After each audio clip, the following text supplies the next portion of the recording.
Good morning students, मैं चंद्रशिव कुमार एक बार फिर से आप सबका अपने डेमो क्लास में स्वागत करता हूं। मैं आप सबको बता दूं कि गुरु मंत्रा विद्या संस्थान बिहार के द्वारा बीपीएससी 66 पीटी के लिए क्रैश कोर्स शुरू किया जा रहा है। ये क्रैश कोर्स 50 से 60 क्लास का होगा, जो कि 10 अक्टूबर 2020 से शुरू हो रही है। इस क्रैश कोर्स में जूम ऐप या गूगल मीट जैसे ऐप के माध्यम से क्लास दिया जाएंगे, जहां 40 से 50 स्टूडेंट का बैच होगा। आप में से जो भी छात्र इस क्रैश कोर्स को ज्वाइन करना चाहते हैं, आप हमसे कांटेक्ट कर सकते हैं। कांटेक्ट नंबर मैं वीडियो के अंत में बता दूंगा और हमारे डिस्क्रिप्शन में भी मिल जाएंगे। आप सबको मैं बता दूं कि गुरु मंत्रा विद्या संस्थान बिहार ने अपना गूगल ऐप लॉन्च कर दिया है और आप हमारे गूगल ऐप जो है प्ले स्टोर से डाउनलोड कर सकते हैं। आप प्ले स्टोर में टाइप करें मिशन यूपीएससी एसपीएससी गुरु मंत्रा, तो आपको हमारे गूगल ऐप मिल जाएंगे। आप मिशन यूपीएससी एसपीएससी भी टाइप करेंगे तो भी आपको गूगल ऐप मिल जाएंगे। बस ध्यान रखना है कि ब्रैकेट में गुरु मंत्रा लिखा हुआ रहना चाहिए, वही इंस्टॉल करना है। यहाँ आपको बीपीएससी से रिलेटेड और अन्य सिविल सर्विस से रिलेटेड नोट्स भी मिलेंगे, ब्लॉग्स भी मिलेंगे। ये ब्लॉग्स आपको बाद में आंसर राइटिंग के लिए बहुत ही सहायक साबित होंगे। हमारा आज का विषय है जीव विज्ञान। आज हम जीव विज्ञान से संबंधित कुछ प्रश्नों पर अभ्यास करेंगे।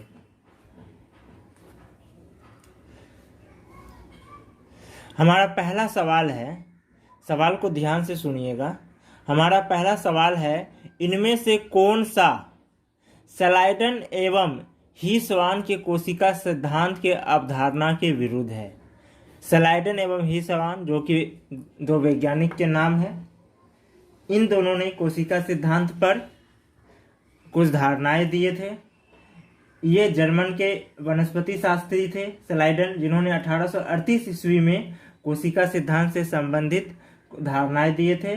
और वहीं हीसवान भी जर्मन के ही थे, जिन्होंने 1839 ईस्वी में, जो कि जीव विज्ञान शास्त्री थे, इन्होंने भी कोशिका सिद्धांत को प्रतिपादित किए थे।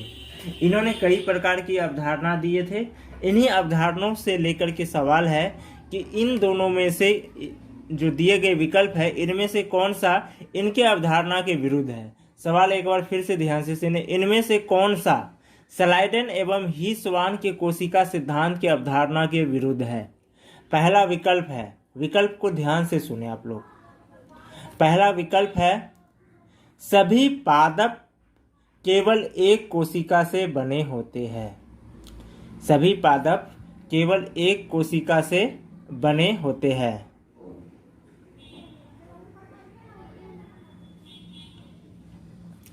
दूसरा विकल्प है, सभी पादप एवं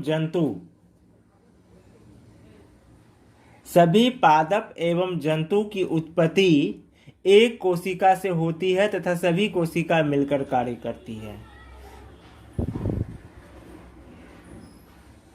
कोशिका में मुख्य अंग केंद्रक होता है जो इसका नियंत्रण करता है।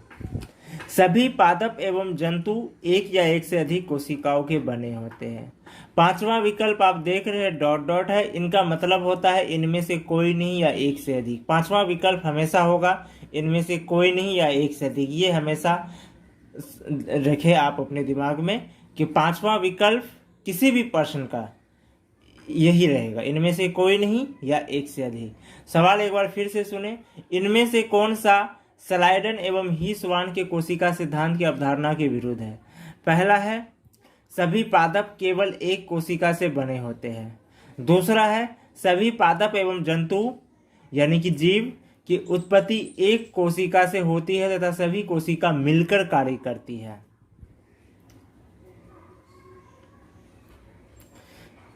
कोशिका में मुख्य अंग केंद्रक होता है जो इसका नियंत्रण करता है। सभी पादप एवं जंतु एक या एक से अधिक कोशिकाओं के बने होते हैं।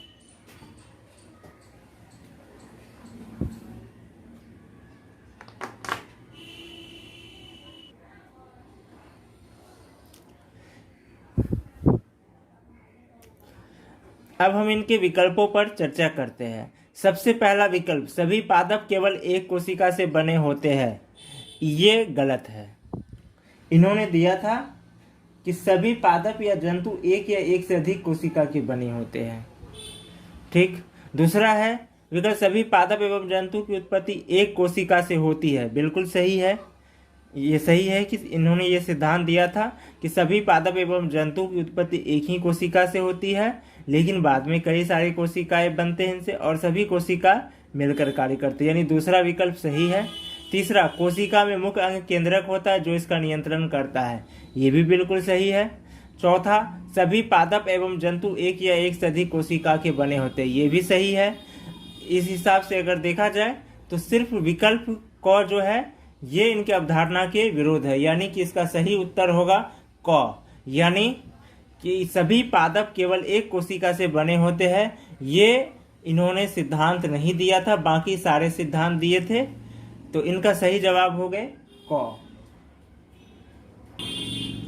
यहाँ पर एक बात मैं बता दूं कि विषाणु इस सिद्धांत के अपवाद में है, क्योंकि विषाणु की जो उत्पत्ति होती है ये एक प्रारंभिक सूक्ष्म जीव है और ये कोशिका की अवस्था तक पहुंच ही नहीं पाता है, इसलिए ये परजीवी के रूप में विद्यमान रहते हैं।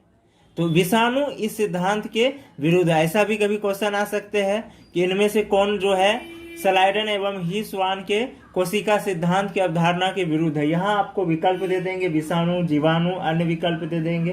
तो इनमें हमेशा याद रखना है विषाणु, क्योंकि ये कोशिका तक पहुंच ही नहीं पाते, इसलिए ये परजीवी के रूप में विद्यमान रहते हैं।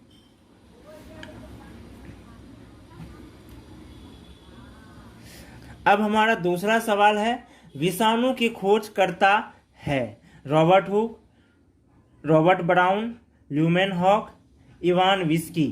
पांचवा, जैसा सबको पता है, इनमें से कोई नहीं या एक से अधिक। इसका सही जवाब है विकल्प 4, यानी कि घ, इवान विस्की।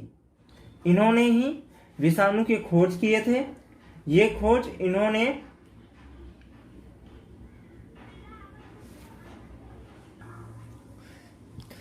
इन्होंने किए थे, यानी विषाणु की खोज करता इवान विस्की है, इसलिए इसका सही जवाब विकल्प 4 है। रॉबर्ट हुक, इन्होंने मृत कोशिका की खोज किए थे 1665 ईस्वी में। वहीं ल्यूमेन हॉक ने 1674 ईस्वी में जीवाणु का खोज किए थे।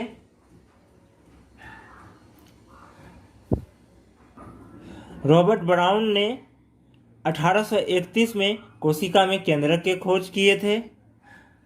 तो इस प्रकार इवान विस्की ने विषाणु के खोज किए थे। इनका सही जवाब हो गए विकल्प घ, इवान विस्की।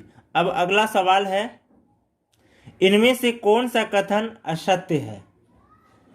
यहाँ पर चारों विकल्पों पर ध्यान देने की जरूरत है, क्योंकि सवाल है इनमें से कौन सा कथन असत्य है, यानी कि कथन में ही सवाल छुपा हुआ है। तो पहला कथन पर ध्यान देते हैं, विषाणु स्लाइडन के कोशिका सिद्धांत का अपवाद है। दूसरा विकल्प है, विषाणु ही स्वान के कोशिका सिद्धांत का उदाहरण है। तीसरा है, विषाणु कोशिका की अवस्था तक पहुंच ही नहीं पाता है। चौथा है, विषाणु परजीवी के रूप में विद्यमान होते हैं। पांचवा, इनमें से कोई नहीं या एक से अधिक। सारे ही कथन विषाणु को लेकर है। तो पहला कथन पर हम ध्यान देते हैं, विषाणु स्लाइडन के कोशिका सिद्धांत का अपवाद है। ये पहले सवाल के भी जवाब अभ्यास में हमने बताया था कि ये अपवाद है, यानी कि ये सत्य है। दूसरा है, विषाणु ही स्वान के कोशिका सिद्धांत का उदाहरण है। क्योंकि दोनों, ये मैंने आपको पहले ही सवाल के जवाब में समझाए थे कि ही स्वान और स्लाइडन का सिद्धांत जो है एक ही है। 3 सिद्धांत जो दिए थे इन्होंने, और इस प्रकार क्या है, ये भी अपवाद होंगे। जब स्लाइडन के कोशिका सिद्धांत के अपवाद है तो ही स्वान के भी कोशिका सिद्धांत के अपवाद होंगे, यानी दूसरा विकल्प असत्य है। तीसरा, विषाणु कोशिका की अवस्था तक पहुंच ही नहीं पाता है, ये भी सत्य है। चौथा, विषाणु परजीवी के रूप में विद्यमान होते हैं, ये भी सत्य है। यानी कि क, ग, घ ये तीनों सत्य है, ख असत्य है। और सवाल क्या था, कौन सा कथन असत्य है? तो इस प्रकार से इसका सही विकल्प हो गया ख, कि विषाणु ही श्वान के कोशिका सिद्धांत का उदाहरण है, ये कथन गलत है, ये भी अपवाद है, जैसे कि स्लाइडन की कोशिका सिद्धांत के अपवाद है। अगला सवाल है, सबसे लंबी कोशिका है। सवाल ध्यान से सुने, सबसे लंबी कोशिका है, और ये सवाल अक्सर आ जाते हैं। सबसे लंबी कोशिका है, ये सवाल अक्सर आते हैं। पहला इसका विकल्प है शुतुरमुर्ग का अंडा, दूसरा मस्तिष्क, तीसरा तंत्रिका तंत्र, चौथा माइक्रोप्लाज्मा जीवाणु, पांचवा इनमें से कोई नहीं या एक से अधिक। विकल्प एक बार फिर से ध्यान से सुने। पहला शुतुरमुर्ग का अंडा, दूसरा मस्तिष्क, तीसरा तंत्रिका तंत्र, चौथा माइक्रोप्लाज्मा जीवाणु, पांचवा इनमें से कोई नहीं या एक से अधिक। सवाल है सबसे लंबी कोशिका है, यानी कौन सी सबसे लंबी कोशिका है इनमें से। इनका सही जवाब है गौ, यानी कि तंत्रिका तंत्र। तंत्रिका तंत्र सबसे लंबी कोशिका है। शुतुरमुर्ग का अंडा सबसे बड़ी कोशिका है। वहीं पे माइक्रोप्लाज्मा जीवाणु सबसे छोटी कोशिका है, इसे पीपीएलओ भी कहते हैं। ऑप्शन में आपको कहीं पीपीएलओ भी दिख सकता है, तो यहाँ पर ध्यान रखें कि सबसे लंबी कोशिका तंत्रिका तंत्र, सबसे बड़ी कोशिका शुतुरमुर्ग का अंडा, सबसे छोटी कोशिका माइक्रोप्लाज्मा जीवाणु। इस हिसाब से इसका सही जवाब हो गया गौ, यानी सबसे लंबी कोशिका तंत्रिका तंत्र है। अब चलते हैं प्रश्न 5 में। प्रश्न 5 है, इलेक्ट्रॉन सूक्ष्मदर्शी का आविष्कार किया। सवाल एक बार फिर से ध्यान से सुने। इलेक्ट्रॉन सूक्ष्मदर्शी का आविष्कार किया। इनके विकल्प है Ivan Viski, Max Knoll, Ernst Ruska, चौथा ही श्वान, पांचवा इनमें से कोई नहीं या एक से अधिक। सवाल एक बार फिर से सुने। इलेक्ट्रॉन सूक्ष्मदर्शी का आविष्कार किया, यानी कि किसने किया। प्रश्न ये पूछ रहा है नीचे दिए गए विकल्पों में से किसने किया।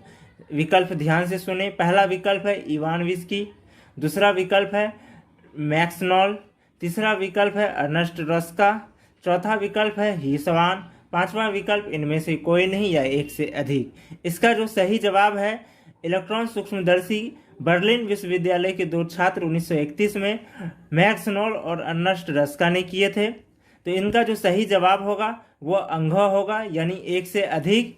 इवान विस्की ने विषाणु का खोज किया था, और ही श्वान ने, जो कि जर्मन जीव शास्त्री थे, इन्होंने 1839 में कोशिका सिद्धांत को प्रतिपादन किए थे। तो इस हिसाब से इनका जो सही जवाब है वो है अंघ, क्योंकि ख और गौ दोनों ही इसका सही जवाब है। मैक्स नॉल और अर्नस्ट रॉस्का, इन दोनों ने ही इलेक्ट्रॉन सूक्ष्मदर्शी का आविष्कार किया था।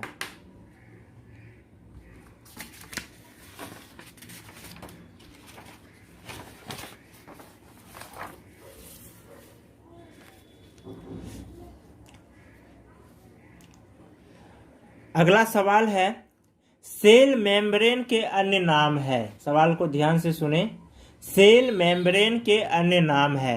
पहला है प्लाज्मा मेम्ब्रेन, दूसरा है विकल्प कोशिका भित्ति, तीसरा विकल्प है कोशिका झिल्ली, चौथा विकल्प है अर्धपारगम्य सजीव झिल्ली, पांचवा विकल्प जो सबको पता है इनमें से कोई नहीं या एक से अधिक। यहाँ पर जो सही जवाब है इनका वो है अंघ। कैसे है अब इनको देखते हैं। सेल मेम्ब्रेन को प्लाज्मा मेम्ब्रेन भी कहते हैं, सेल मेम्ब्रेन को कोशिका झिल्ली भी कहते हैं, और सेल मेम्ब्रेन को ही अर्धपारगम्य सजीव झिल्ली भी कहते हैं। ये तीनों इनके नाम हैं। तो यानी कि इनका जो जवाब होगा एक से अधिक होगा। कोशिका भित्ति इनका नाम नहीं है। कोशिका भित्ति और कोशिका झिल्ली में जो एक बेसिक अंतर है वो मैं बता देता हूँ। कोशिका झिल्ली ये जो होते हैं मुलायम होते हैं, ये लचीलादार होते हैं, पतली होते हैं। ये अर्धपारगम्य तथा चयनात्मक पारगम्य झिल्ली होती है, जो कि 2 प्रोटीन की बनी होती है, और इन दोनों परत जो प्रोटीन की परत होती है इनके बीच में लिपिड की एक परत होती है। ये कोशिका को एक निश्चित आकार बनाए रखने में सहायता देती है, साथ ही ये यांत्रिक सहायता प्रदान करती है, जिनके कारण हम चल फिर सकते हैं, आते जाते हैं। लचीला होने के कारण ये अणुओं को अंदर बाहर निकालने में सहायता करते हैं। इनके बाद अब मैं आपको कोशिका भित्ति के बारे में बता दूं। कोशिका भित्ति जो होते हैं ये कोशिका झिल्ली को घिरे हुए रहते हैं चारों ओर से।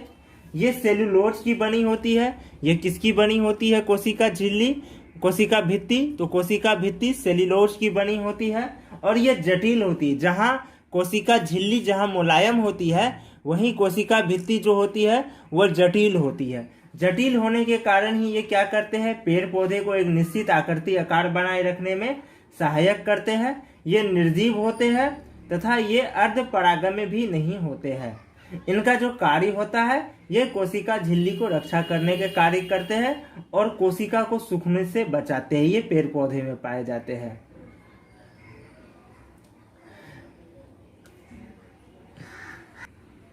इस हिसाब से इसका सही जवाब है अंग यानी एक से अधिक। कि सेल मेम्ब्रेन का नाम प्लाज्मा मेम्ब्रेन भी है, कोशिका झिल्ली भी है, अर्धपारगम सजीव झिल्ली भी है, कोशिका भित्ति नहीं है। कोशिका भित्ति कोशिका झिल्ली के चारों ओर घिरी रहती है। ये इनको रक्षा करती है और सूखने से बचाती है। ये कोशिका भित्ति के ही कारण पेड़ पौधे को एक निश्चित आकृति बनाए रखने में सहायक होती है। ये जटिल होती है। कोशिका भित्ति जटिल होती है, सेलुलोज की बनी होती है, वहीं कोशिका झिल्ली मुलायम होती है और ये पतली होती है। साथ में ये जो होती है अर्ध पारगम तथा चयनात्मक पारगम होती है।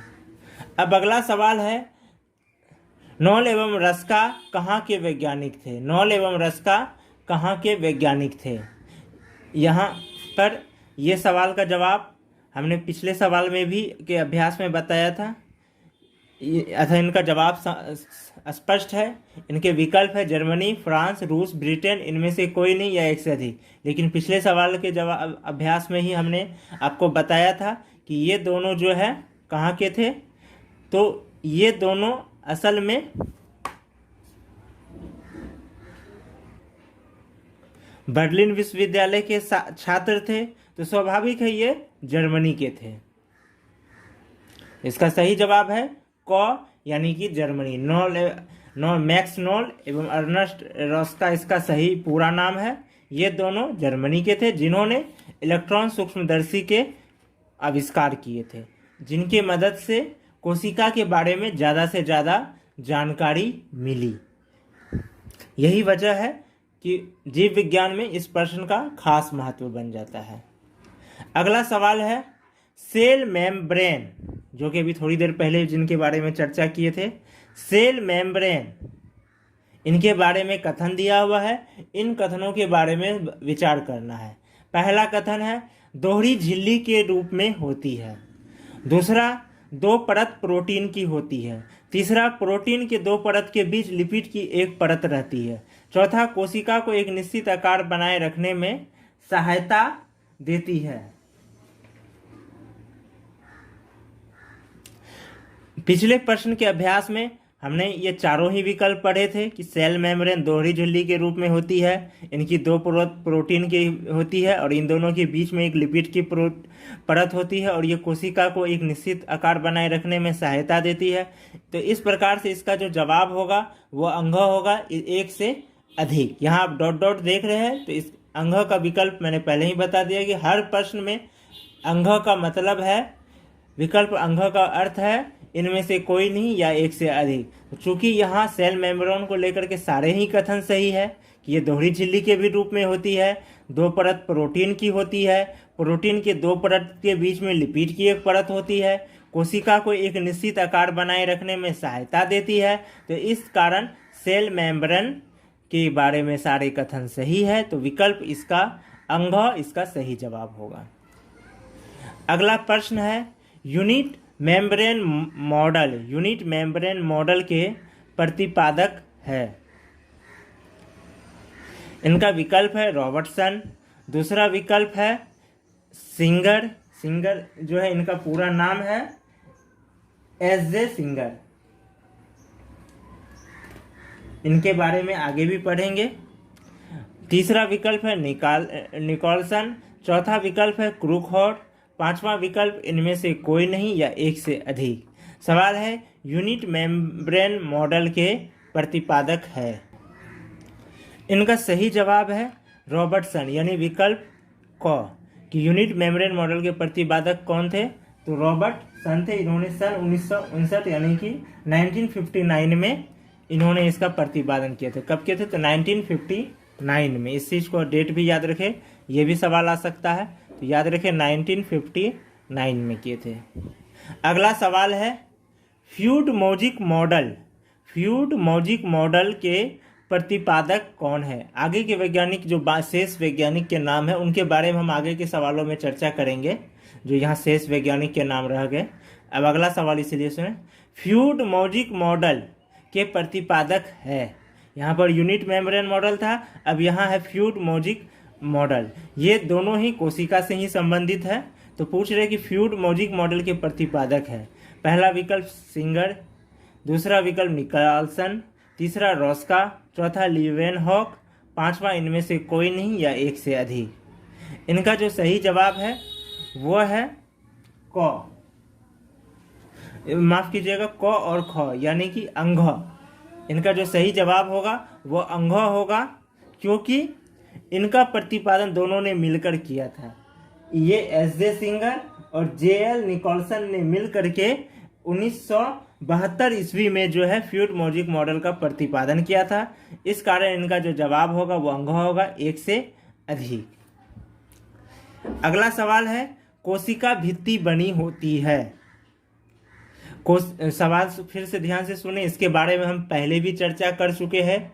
कोशिका भित्ति के बारे में, कोशिका भित्ति बनी होती है, विकल्प है प्रोटीन की, लिपिड की, वसा की, सेलुलोज की, इनमें से कोई नहीं या एक से अधिक। पिछले सवालों के अभ्यास में मैंने बता दिया है कि कोशिका भित्ति सेलुलोज की बनी होती है। ये मैंने पहले ही बता दिया है कि कोशिका भित्ति सेलुलोज की बनी होती है। कोशिका झिल्ली प्रोटीन और लिपिड से जहाँ बनी होती है, वहीं कोशिका भित्ति सेलुलोज की बनी होती है और ये जटिल होती है। इस कारण ये पेड़ पौधे को एक निश्चित आकार बनाए रखने में सहायक होती है और ये निर्जीव होती है। नेक्स्ट क्वेश्चन है किसकी कोशिका भित्ति पेप्टाइडोग्लाइकॉन की बनी होती है। सवाल है किसकी कोशिका भित्ति पेप्टाइडोग्लाइकॉन की बनी होती है। यहाँ ध्यान से विकल्प सुने। पहला विकल्प है जीवाणु, दूसरा है प्रोटोजोआ, तीसरा है विषाणु, चौथा शैवाल, पांचवा इनमें से कोई नहीं या एक से अधिक। इनका जो सही जवाब है वह है विकल्प क, यानी कि जीवाणु। जीवाणु की जो कोशिका भित्ति होती है वो पेप्टाइडोग्लाइकॉन की बनी होती है। तो ये हमारा आज का जो है बायो का डेमो क्लास था, जो कि बीपीएससी 66 पीटी के क्रैश कोर्स के लिए दिया जा रहा है। आप सबको मैं एक बार फिर से बता देता हूं कि बीपीएससी 66 पीटी के लिए क्रैश कोर्स शुरू किया जा रहा है गुरु मंत्रा विद्या संस्थान बिहार द्वारा। ये ऑनलाइन इंस्टीट्यूट है जिनका गूगल ऐप आप गूगल प्ले स्टोर से डाउनलोड कर सकते हैं। हमारे गूगल प्ले स्टोर का जो लिंक है, गूगल ऐप का जो लिंक है, वो मैं डिस्क्रिप्शन में डाल दूंगा और आप चाहे तो सर्च करके भी ढूंढ सकते हैं। आपको सर्च करना है मिशन यूपीएससी एसपीएससी गुरु मंत्रा। आप मिशन यूपीएससी एसपीएससी भी सर्च करते हैं तो मिल जाएंगे आपको ऐप, लेकिन ध्यान रखना है कि ब्रैकेट में गुरु मंत्रा लिखा हुआ हो। हमारा क्रैश कोर्स 10 अक्टूबर 2020 से शुरू होने जा रही है। 50 से 60 क्लास कराए जाएंगे, जहां जीएस और करंट दोनों का अभ्यास कराया जाएगा और इसमें 40 से 50 बच्चे का बैच होगा, जिन्हें जूम ऐप या गूगल मीट जैसे ऐप के माध्यम से क्लास कराए जाएंगे। यानी क्लास के समय आप पूरा डिस्कशन में शामिल हो सकते हैं।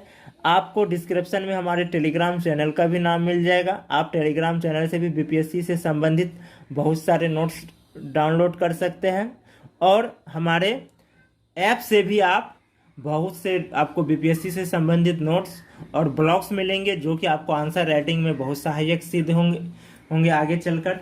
इनके अलावा वो छात्र जिन्हें क्लास करने का समय नहीं है, कुछ छात्र हैं जिन्हें जॉब के कारण या किसी कारण से वीडियो क्लास करने का समय नहीं है, तो उन्हें बता दूं कि हमारा बीपीएससी 66 के लिए व्हाट्सएप बैच भी चलता है। 66 पीटी के लिए व्हाट्सएप बैच भी चलता है। और इसमें आप शामिल होते हैं तो आपको नोट्स PDF मिलेंगे। साथ में प्रत्येक संडे को जूम या गूगल मीट के माध्यम से आपको डिस्कशन क्लास भी कराया जाएगा। यानी कि इस क्लास में आपको जो भी कन्फ्यूजन है आप संडे को पूछ सकते हैं। 1 से 1.5 घंटे का डिस्कशन क्लास होता है, ये प्रत्येक संडे को होता है। और ये जो है आपको व्हाट्सएप बैच जो है इसमें आपको नोट्स मिलेंगे व्हाट्सएप के माध्यम से, PDF मिलेंगे। इनका फ़ी सिर्फ 200 रुपये है। और जिन छात्रों को हमारे क्रैश कोर्स से या फिर व्हाट्सएप PT बैच से जुड़ना हो, आप हमसे कांटेक्ट कर सकते हैं। हमारा कांटेक्ट नंबर नोट कर लीजिए। हमारा कांटेक्ट नंबर है, कॉलिंग नंबर है 8210059115। ये कॉलिंग नंबर है, आप इनसे कॉलिंग बात कर सकते हैं हमसे। दूसरा 9135904639, ये हमारा व्हाट्सएप और टेलीग्राम नंबर है। आप जिन्हें कॉलिंग में समस्या हो व्हाट्सएप और टेलीग्राम से भी बात कर सकते हैं। ये हमारा कांटेक्ट है। आप हमसे कांटेक्ट करके क्रैश कोर्स के लिए या फिर व्हाट्सएप जो PT बैच है उन पे आप ज्वाइन कर सकते हैं। जो छात्र हमारे गूगल ऐप डाउनलोड नहीं किए हैं वो गूगल ऐप डाउनलोड कर लें और आगे के वीडियो के लिए हमारे YouTube चैनल को सब्सक्राइब कर लीजिए। आपको अन्य वीडियो भी बहुत जल्द मिल जाएंगे। धन्यवाद। आज का क्लास यहीं समाप्त किया जा रहा है।